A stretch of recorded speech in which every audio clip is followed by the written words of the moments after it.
Muito bom dia, meus amigos do Primeira Hora Regional. Começa mais um bate-papo esportivo. Eu sou o Pedro Elias e ao meu lado está ele, o homem, a lenda, Antônio Carmo, o eclético. Antônio, quarta-feira, como eu te disse, é o segundo dia mais nobre do futebol da semana. Como você está, meu amigo? Tudo certo? Tudo certo, bom dia para você. Apenas um soldado a serviço do quartel, diria o poeta, aqui para a gente falar mais um dia de esportes no nosso bate-papo esportivo, ano 22 da Band Vale. Faz tempo já, viu, Pedrinhos? Ano 22, Antônio Carmo, que isso? É quase a minha idade, hein? Rapaz. É verdade. Mas beleza, Antônio Carmo, um dia eu chego lá, viu? Tá no Olha só, caminho. Antônio Carmo. Meio de semana, não tem jeito, Copa do Brasil recheada de clássicos. E ontem, o primeiro, né? Esse sorteio realmente foi algo maluco, né? Todos os clássicos possíveis aconteceram na Copa do Brasil, menos Vasco e Vitória, e caiu Vasco e Vitória também, né? Enfim, Cruzeiro e Atlético jogaram ontem, abriram essa leva dos clássicos, e no final das contas, tudo igual, jogo cheio de polêmicas, mas o Atlético Mineiro saiu, talvez, com mais vantagem, porque jogou em tese fora de casa, né? Em tese não, jogou em casa, É. pô. O Mineirão é casa de ambos lá, desde que inaugurado em É, 1965. Aliás, o Mineirão é que projetou o futebol mineiro de Cruzeiro e Atlético para o cenário nacional. Eles eram meio escondidos, apesar da gente conhecer, quando o Mineirão foi construído, né? E aí os times mineiros passaram a serem vistos. Cruzeiro e Atlético, já tinha o América também, que era um time forte. E logo no ano seguinte, 1966, o Cruzeiro ganhou a Taça Brasil, depois transformado em Campeonato Brasileiro aí pela CBF, otorgando ele o seu primeiro título, né? Quando, de maneira surpreendente e surreal até, ganhou o título contra o Santos, goleando por 6-2 no Mineirão e vencendo de virada por 3-2 no Pacaembu, em São Paulo. Mineirão, que sempre foi casa do Cruzeiro e Atlético, né? Hoje é mais do Cruzeiro, que o Atlético tem a sua própria arena. Pois bem, você falou dos sorteios, né, dos jogos, a gente já comentou aqui quando eles foram feitos, né, aquelas bolinhas, famosas bolinhas geladas, aqui tira um, tira outro, porque foi muita coincidência, o pessoal ficou boquiaberto aí, como é que conseguiu acontecer isso, né? Podiam acontecer é. 3 clássicos, não, mas vai ser difícil, é sorteio, e não é que os 3 aconteceram? Pois bem, ontem foi o primeiro, Galo e Raposa, Raposa e Galo no Mineirão, concordo com você, melhor para o Atlético o resultado, por 2 motivos. O primeiro é esse que você falou, vai jogar segundo em casa, aí sim é na sua casa, gramado sintético do MRV Arena. E o segundo caso é porque saiu atrás no placar. E o gol do Cruzeiro, abrindo a contagem, foi no segundo tempo. Eu sempre penso assim, Pedro Elias, você vira o jogo perdendo por 1-0, você tem tempo no intervalo, conversa no vestiário, arruma a casa, faz algumas mudanças e volta para o segundo tempo. Quando você toma um gol, foi o caso ali 10, 15 minutos do segundo tempo, que o Cruzeiro fez um belo gol, aí você tem que se virar sozinho ali dentro de campo. E aí o Atlético se virou bem, empatou o jogo, e o jogo ficou equilibrado, não teve nenhum domínio absurdo de nenhuma das duas partes, nada de supremacia, um resultado justo, tudo, convenhamos, está em aberto. A vantagem do Atlético é poder resolver na sua arena semana que vem, jogando por uma vitória. Se der empate, a decisão vai para os pênaltis. Pois é, Antônio Carmo, e o tal do Arroio só tá fazendo golaço, né? Realmente um É, jogador interessante, né? O verdade, bem Cruzeiro lembrado. encontrou esse jogador e vem fazendo uma boa Copa do Brasil e Libertadores também. Contra o Flamengo já fez aquele golaço e ontem de novo mais um golaço. 2 vezes. No futebol brasileiro cada vez mais escasso de golaços, né, Antônio Carmo? E esse Arroio fez 2 gols no Flamengo, né? Os 2 em cima do Samuel É, Rinon no jogo da Libertadores e outro no jogo do Campeonato Brasileiro mesmo, no último sábado. Pois bem, aí então a gente tem o Atlético, o Cruzeiro fazendo gol com o Arroio, golaço, o Atlético empatando. Esse Arroio aí está, de uma certa maneira, envolvendo bem aí os adversários com sua ginga, corta para dentro, pezinho esquerdo e bate na bola e vai. E não tem medo, você falou aí, esse é o detalhe, viu, que eu acho interessante, Pedro Elias, é não ter medo de fazer a jogada e chutar, né? Eu que estou sempre reclamando aqui jogadores estrangeiros que vêm, sul-americanos para o Brasil, sem fazer nada. Esse menino é novo, ele tem 20 anos. Não sei se é colombiano ou equatoriano. Você que é novinho, 20 anos. Cruzeiro o trouxe e aí está jogando, está fazendo boas partidas, está ajudando o Cruzeiro. Ontem fez um belo gol, mais uma vez, de fora da área. Não tem medo de chutar, isso é importante.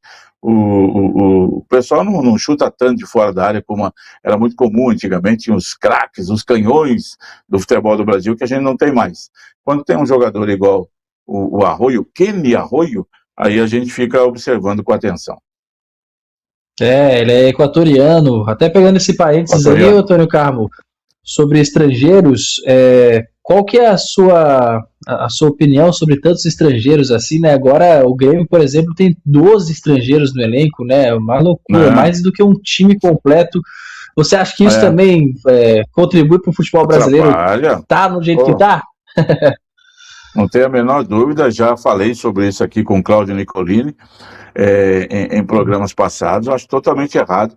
Foi aumentado para 9, né, o número de estrangeiros Sim. que você pode ter no seu elenco para estar inscrito. O Grêmio com 12 não pode utilizar todo mundo de uma vez só. Eram 4, né? Era 1, passou para 2, passou para 3, passou para 4, passou para 9. Eu acho muita coisa, Pedro Elias. Acho que 4 é um número razoável. O pessoal aí da América do Sul, jogador de pouca qualidade, acaba encontrando um mercado no Brasil. Convenhamos, né? Se o jogador não é da principal prateleira, do principal time do Equador, da Colômbia, do Peru, do Chile, esquece, não? E tem vindo muito jogador ruim. Qual é a minha retaliação em relação a isso? É tirar a vaga da garotada da base. Será que você não tem no Grêmio, no meio desses 12 aí, 3, 4 garotos da base que podem dar ao Grêmio o mesmo retorno e com preço muito mais baixo? E outra coisa, projetando a molecada aí para frente. Aliás, falando no Grêmio, né? Ele foi punido ontem com esse novo negócio aí do fair play financeiro no Brasil, não sei o quê. Pegaram o Grêmio para Cristo e falaram, você é o primeiro punido, tá? Vamos ver quem é o próximo. Não sei se isso aí vai vingar, se vai dar certo, se daqui a pouco o pessoal diz, não, bobagem, isso daí não pode contratar jogador, assim como se fosse o fair play, aquele da FIFA lá, como é que chama lá, que transfer ban, né? Não pode... transfer ban.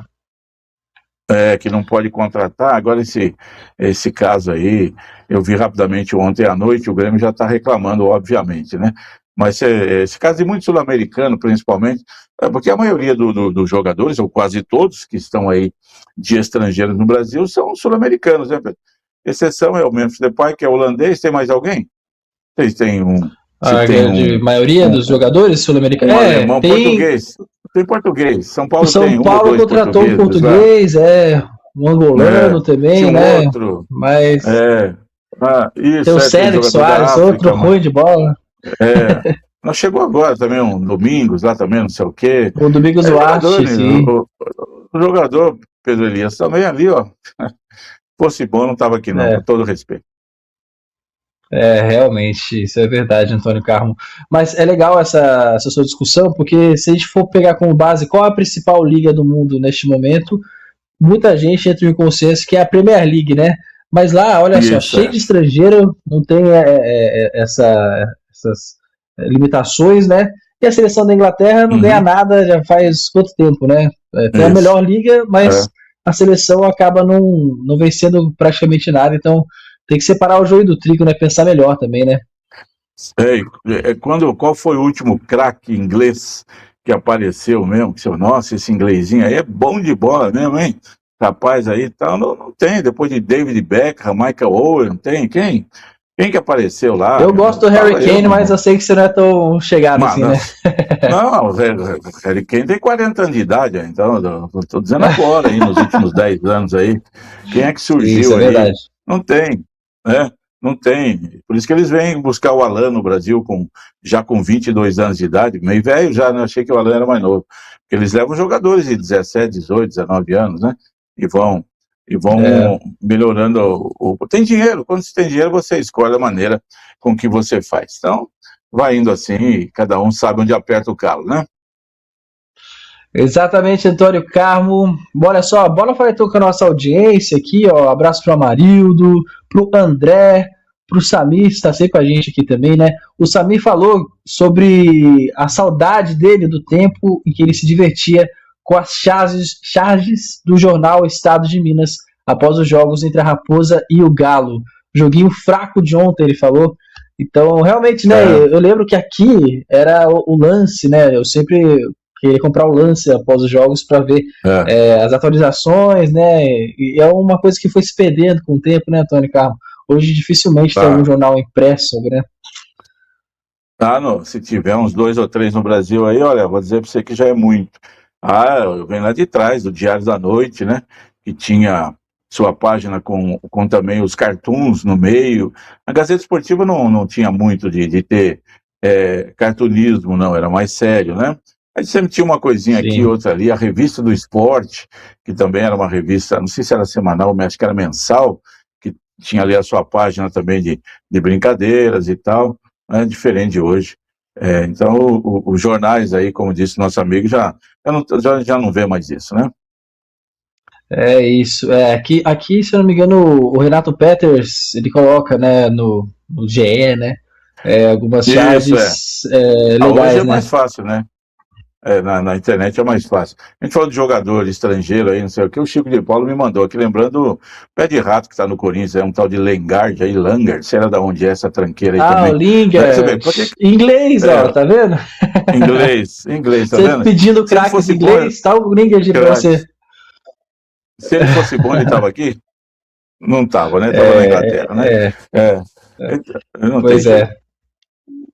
Mas é isso, Antônio Carmo. Olha só, hoje também tem Palmeiras e Santos às 9h30 da noite. O Palmeiras jogando em casa. É aquele jogo que, assim, antes de acontecer, a gente coloca um Palmeiras com 75%, 80% talvez, mas ninguém ganha jogo de véspera, né? Já dizia o poeta. Qual a sua opinião, Antônio Carmo? Nessa base, o Palmeiras é o favorito? Sim. Pela estrutura, pelos últimos resultados, pelos últimos anos, até pelos confrontos em que o Palmeiras tem saído vencedor sobre o Santos aí nas últimas decisões, nos últimos jogos de eliminatórios, né? Mas aí cada jogo tem a sua história, cada jogo é um jogo. Neymar disse que não quer jogar hoje. Eu acho que isso é um erro, o Neymar também, aí eu sou defensor aqui, o maior craque do Brasil dos últimos 15 anos, mas aí já é frescura, todo mundo que está vendo lá, o novo gramado do Palestra Itália, lá, o gramado do Nubank Park, dizem ser bom, sintético, não é o ideal, claro, o gramado é natural, claro, isso foi feito, futebol assim, todo mundo sabe, mas se não dá e o gramado sintético está aprovado pela FIFA, faz um bom gramado sintético e coloca para jogar. O Neymar está na hora já, ele jogou lá contra o Atlético Mineiro, em Minas, mas não joga contra o Atlético no Paraná, contra o Botafogo no Rio, contra o Chapecoense Chapecó, contra o Palmeiras de São Paulo, e hoje faz falta, se ele não jogar, é um desfalque extremamente considerável, né, do craque do time, melhor para o Palmeiras, que já não terá o Alan vendido para o City, e agora vamos ver como é que o português arruma o Palmeiras, já que o Alan era o titular absoluto ali pelo lado direito do time palmeirense. No confronto, você pega aí 2 jogos, o Palmeiras, né, claro, tem mais chances pelo momento e pelo time que tem. Mas, se não fizer um bom resultado hoje, corre risco na Vila Belmiro, semana que vem. Aí o Santos, usando o seu alçapão da Vila Belmiro, que o Neymar falou recentemente, ele falou, eu jogava aqui antes, todo mundo que vinha aqui tremia, era o alçapão, agora a torcida está jogando contra a gente, tem que estar ao nosso favor, isso é verdade. Quando você já tem o torcedor contra, é melhor jogar fora, então. Então, vamos ver o que dá. Hoje aquele jogo, eu falo sempre aqui, Pedro Elias, não é o caso do Cruzeiro e Atlético ontem, porque são campos diferentes, mas menos, agora Palmeiras e Santos. Uma coisa é jogar no Allianz Parque, outra coisa é jogar no Bank Park, outra coisa é jogar lá na Vila Belmiro. Então, se o Palmeiras não fizer um resultado hoje jogando em casa, joga para fazer um 2-0, ter tranquilidade, se não der, pelo menos ganhar o jogo para ter a vantagem do empate no jogo da volta. Viu o sofrimento que foi quando empatou com o Cerro na Libertadores e teve que se desdobrar, correr muito para conseguir ganhar o jogo lá no Paraguai. Sempre importante o mandante fazer o seu placar, mas nem sempre isso ocorre, né? O Palmeiras é favorito, assim, no geral? Sim, é o favorito, mas não quer dizer que já ganhou, não, vai ter que jogar bola. Pois é, você comentou sobre o Neymar, né? O pessoal está até perguntando aqui também no chat sobre o Neymar. o Neymar ele foi relacionado, mas não viajou com o elenco, né? Então o Santos quer manter o mistério para a participação do Neymar ou não, que nem foi contra o Remo, né? O Neymar ficou naquela vai ou não vai, aí acabou jogando, enfim. Será que isso faz a diferença pro Palmeiras, por exemplo, o Antônio Carlos? Será que o Neymar joga? Será que o Neymar não joga? Esse mistério? Não, do mistério não. O técnico já vai montar. Acho que faz diferença pro Santos, se ele não jogar, né? Fica melhor pro Palmeiras. Aí faz diferença pro Palmeiras não ter que enfrentar o Neymar. Me lembra aqui o grande Daniel e o Palestrino. Ele falou que hoje é aniversário do Palestra. É verdade, Palmeiras fazendo aniversário hoje, 26 de agosto. Verdade. E tem esse jogo contra o Santos, que, né, o aniversário seja coroado com uma bela vitória. Então, o aniversário do Palmeiras está bem lembrado pelo Daniel aqui, 26 de agosto de 1914. Quanto tempo faz já? Já vai para 110 anos, são 109. 112? Né? 112, as contas. Obrigado, matemático. 112 já, né? 112 anos do Palmeiras. Pois é, Antônio Carlos, você era quase nascido já na fundação, hein? Caramba, que loucura. Vou falar para você, eu não falo para você aqui o que eu falo na redação, senão nós saímos do ar. Pro inferno. Mas é isso aí, Antônio Carlos. Mas beleza, então fechamos o Palmeiras e o Santos, né, com ou sem Neymar, pessoal que tá xingando o Neymar aqui no chat. Realmente o Neymar é uma figura polêmica, né? O Neymar, ele é um craque, mas ele realmente está nessa de escolher jogo para jogar, né? Que nem disse o Antônio Dutra também. É difícil, né? Falta comando aí, né? A diretoria do Santos tem que chegar e falar, Neymar, você é o craque, você é o bom, você é o dono, mas vamos jogar lá, filho, precisamos de você, né? Gramado lá, não é? O que vai acontecer com você jogar lá? Não tem ninguém se machucando, não. Teve 2 jogadores do Corinthians que se machucaram no gramado do Corinthians aí, que é considerado o melhor do Brasil, estava em reforma, lá não sei o que aconteceu, tá, isso acontece, não tem esse problema. Então não é esse o caso do Neymar, que tem o joelho já meio, né? Em fase de extinção, problema dele, mas a figura dele seria extremamente importante. Eu acho que a diretoria, nesse caso, tem que conversar sério. Falar, vamos lá, meu filho, vamos jogar que o time precisa de você. Imagina, se de repente perde hoje, toma um 3-0 sem ele, mesmo com ele na Vila Belmiro, vai ficar muito mais difícil. Então tem que ver o que vai acontecer. Realmente tenho minhas ressalvas dessa forma que o Neymar leva, né, essa segunda passagem dele pelo Santos, realmente pinta e borra, né, brinca bastante com a torcida também, porque mexe com a emoção, né, Antônio Carlos? É difícil, o torcedor gosta muito dele, mas fica nessa também de acabar sendo refém dele também, né, o próprio clube, né. O Rodolfo aqui, ó, palmeirense também, mandou um parabéns pro Palmeiras, né, da Chácara das Oliveiras. É isso aí, Rodolfo, parabéns pro Palmeiras, o Alviverde imponente, 112 anos de história, com certeza um dos maiores times do Brasil, uma baita de uma história. A gente fala bastante do Santos aqui, Palmeiras, né, um dos times que fazia frente ao Santos do Pelé, né, desde sempre, sendo essa pedra no sapato do Santos, que ultimamente está sendo uma rocha no sapato, né. É verdade. O pessoal fala muito na década de 60 que o Botafogo, de Didi, Garrincha, Marildo, Zagallo, era o grande adversário do Santos. Não era não, o adversário era o Palmeiras. Santos e Botafogo jogaram uma final de Taça Rio-São Paulo. Era o Palmeiras que batia no Santos. O Palmeiras impediu o Santos de ser 10, 12 vezes campeão paulista seguido, porque ganhou em 59, aí o Santos ganhou 60, 61, 62. O Palmeiras ganhou 63, aí o Santos ganhou 64, 65, o Palmeiras ganhou 66. Se o Palmeiras não ganha esses 3 títulos aí, o Santos disparava aí, naquela época lá era o Palmeiras, que era o único time realmente que conseguia equilibrar as coisas contra o Santos, até porque eles se enfrentavam muito por causa deles, os dois serem de São Paulo. O Botafogo tinha o seu esquadrão, mas que não teve o brilho do Santos, muito longe disso. Nesse período em que o Santos ganhou aí 8 campeonatos paulistas, o Botafogo ganhou 2 campeonatos cariocas, ou 3, e uma Taça Brasil, enquanto o Santos ganhou 5. E o Palmeiras não, o Palmeiras ganhava os campeonatos paulistas, Taça Brasil, Robertão, os principais campeonatos daquele período. Foi o time que realmente encarou o Santos de frente. Pelé falava sobre isso. Muito bom, Antônio Carmo, é isso aí, a história está aí para ser lembrada e o futebol brasileiro tem muitas. E fechando os jogos da Copa do Brasil de hoje, o Vasco encara o Vitória às 9h30 da noite, jogando em casa. O Vasco, o time mais imprevisível do Brasil, ou ganha de goleada ou perde de goleada, a cada 3 dias é uma nova história, né, Antônio Carmo? Estava vendo lá semana passada, o Vasco ganhou de 4-1 do Olímpia, lá no Paraguai. Estava com 44 de segundo tempo, e a charge lá que você falou, o torcedor do Vasco tremendo, tremendo. Quem está tremendo? Não, tá 4-1, falta um minuto para acabar o jogo. Não, com o Vasco não é possível, daqui a pouco vocês querem empate aí, né? A falta de confiança. Mas o Vasco tem que fazer a parte dele. O Vitória, você viu, enquanto o Vasco falou de ser imprevisível, o Vitória está previsível. Ele perde fora e ganha em casa. Ele perdeu 2-1 para o Flamengo no Maracanã, sapecou 2-0 no Barradão. Perdeu 2-0 para o Atlético Paranaense na Arena e sapecou 4-0 no Barradão. Então o Vitória joga fora sabendo, mesmo que a gente perca do Vasco hoje 2-0, 1-0, 2-1, vai resolver tudo lá no Barradão. A não ser que o Vasco faça uns 3-0 hoje, aí acho difícil o Vitória fazer a remontada, aí, como se fala, conseguir mudar essa história. Então, o Vasco hoje tem essa parada, não sabe como é que joga, o que é que faz, qual é o time que entra em campo, né? Vamos ver esse Vasco aí, que é sempre, como você disse, uma incógnita. Pois é, a Vitória é muito bem lembrado, né? Ele eliminou o Flamengo e o Atlético Paranaense, o segundo e o terceiro colocado do Campeonato Brasileiro. Isso. Uma baita de uma campanha. É verdade. Não dá para subestimar. Não se pode achar que o Vitória está aí por acaso, não. Ah, tá aí, ele passou pelo Bambalo e pelo Urupei de Suzano. Não, ele passou. Você lembrou aí, segundo e terceiro colocados do Campeonato Brasileiro.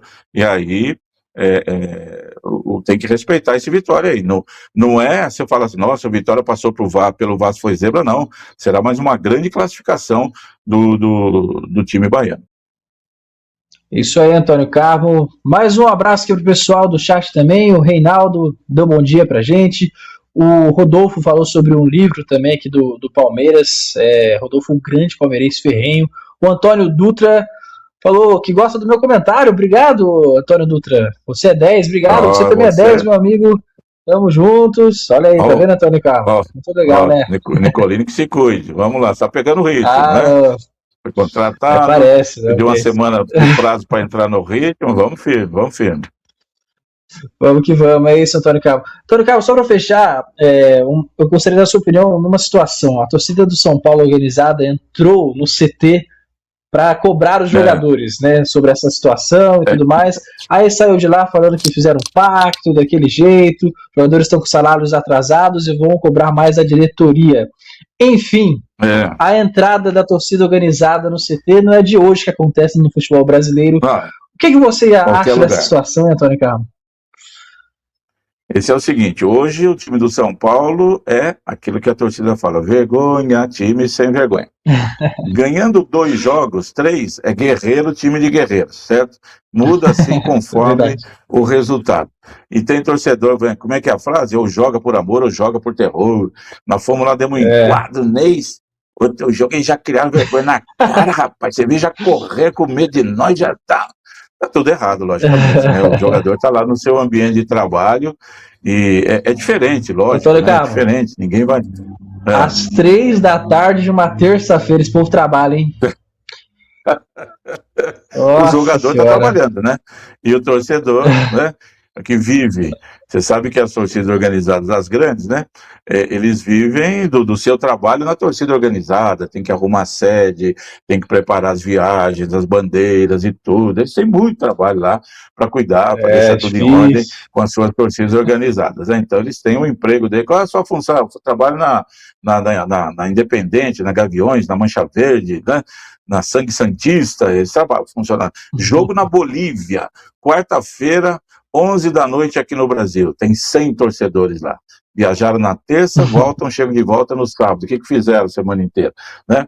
Bom, a gente sabe de tudo isso aí, não adianta ficar discutindo aqui. A torcida uniformizada é bacana, dentro da arquibancada, faz a festa, né? Quando se podia ter muito mais instrumentos, batuque, aquela coisa toda. Mas não pode ir lá, né? Só que vai fazer o quê? Isso aí virou rotina, e vai e cobra os jogadores, e entra, e põe o dedo na cara, e aí o jogador fala, nós estamos com salário atrasado, conseguiram amolecer o coração do torcedor que foi lá, aí a torcida voltou-se contra a diretoria.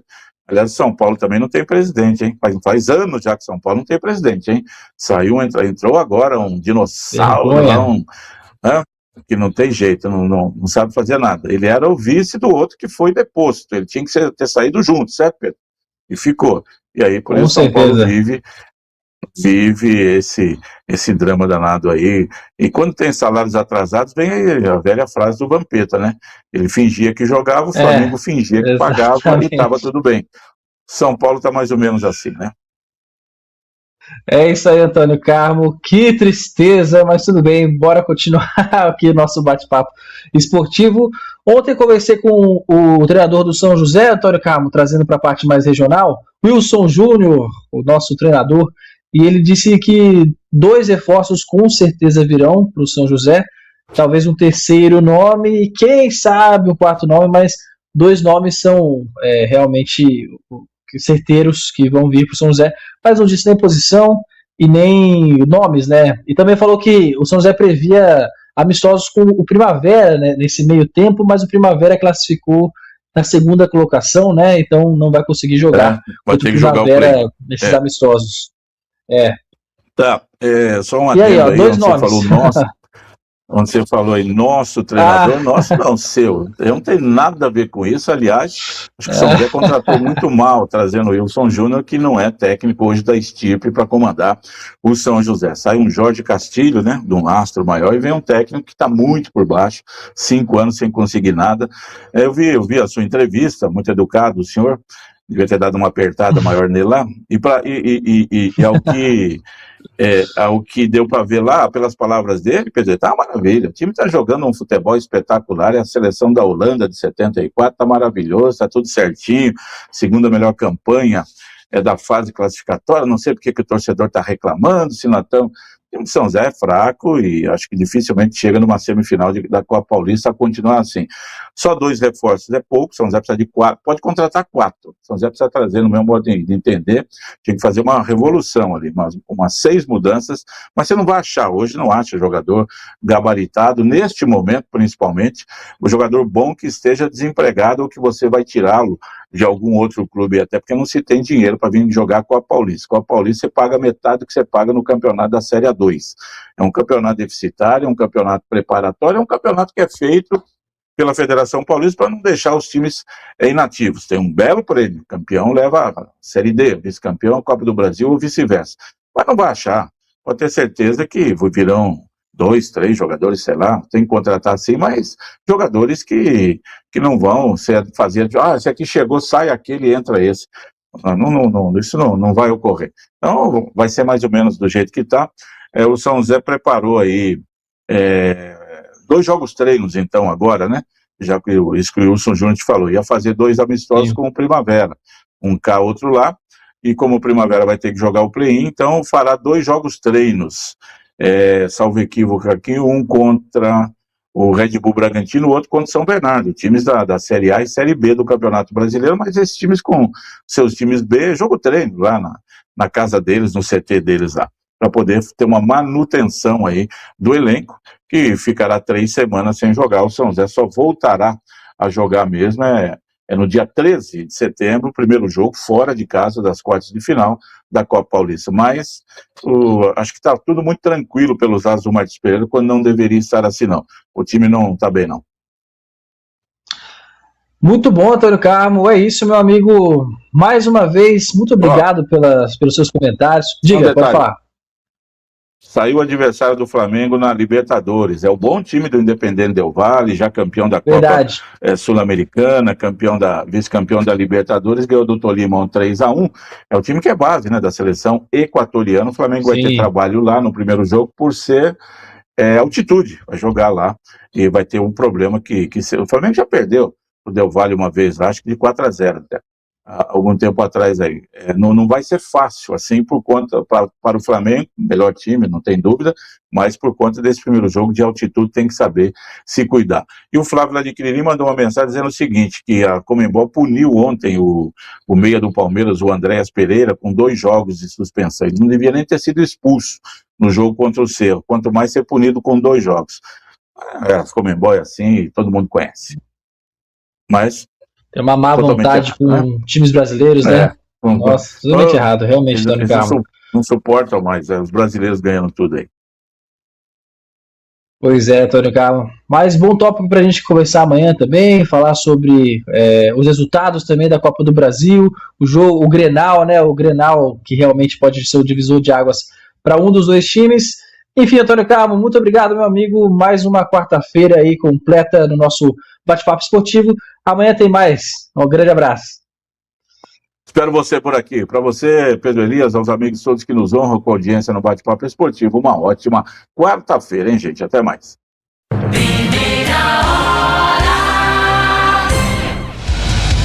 Agora 8